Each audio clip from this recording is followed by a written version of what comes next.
নমস্কার বন্ধুরা, বাঙালি হেসেলে সকলকে স্বাগত। আজ আমি দেখো একটা রান্না করেছি।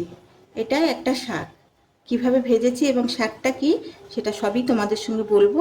তোমরা একটু দেখো আমি কিভাবে রান্না করছি এই শাকটা। এটি গরম গরম ভাতের সঙ্গে খেলে সকলে খুব পছন্দ করবে।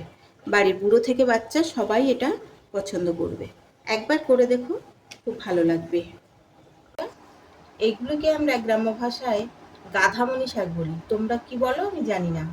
এগুলোকে খুব সুন্দর করে কুচিয়ে নেব, নিয়ে তারপরে ভালো করে ধুয়ে রান্না করব। সেটাই আজকে তোমাদের দেখাবো আমি কিভাবে এই শাকগুলিকে রান্না করি। আমার কুচানো হয়ে গেছে, এইবার সুন্দর করে এগুলোকে ধুয়ে নিয়ে তারপরে রান্না করব। তাহলে চলো দেখা যাক কি করে আমি রান্না। গ্যাসে কড়া বসিয়ে দিয়েছি, এর মধ্যে দিয়ে দেব সর্ষের তেল। তেলটা গরম হয়ে গেলে দেব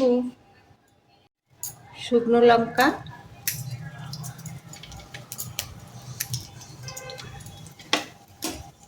আর একটু কালো জিরে। যেহেতু নিরামিষই তাই পেঁয়াজ রসুন ছাড়াই করব।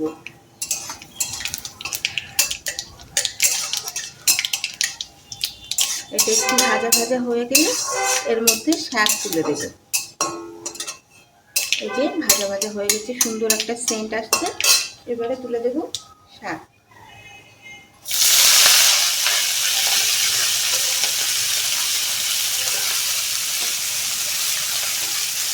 নাড়াচাড়া দিয়ে একটু সময়ের জন্য ঢেকে দেব। এবার ঢাকনাটা খুলে নেব। অনেকখানি কমে গেছে শাকটা। এবারে লবণ দিলে লবণের পরিমাণটা ভালো করে বুঝতে পারবো। এবার দিয়ে দিচ্ছি লবণ, আর দিচ্ছি একটু হলুদ গুঁড়ো।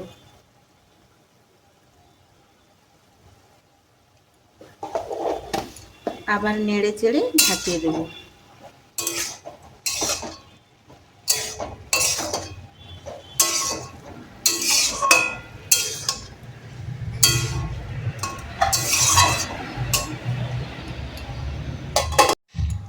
ঢাকা খুলে দেখছি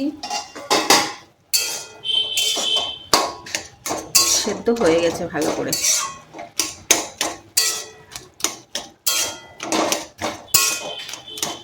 এবার এটাকে সুন্দর করে ভেজে নেব।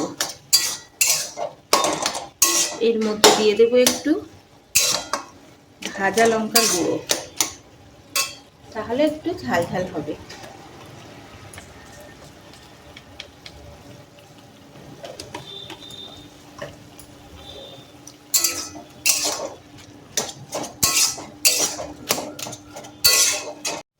হয়ে এসেছে, এবার একটু জিরে গুঁড়ো দেব স্বাদের জন্য। তোমরা চাইলে এর মধ্যে বাদাম ভেজে দিতে পারো।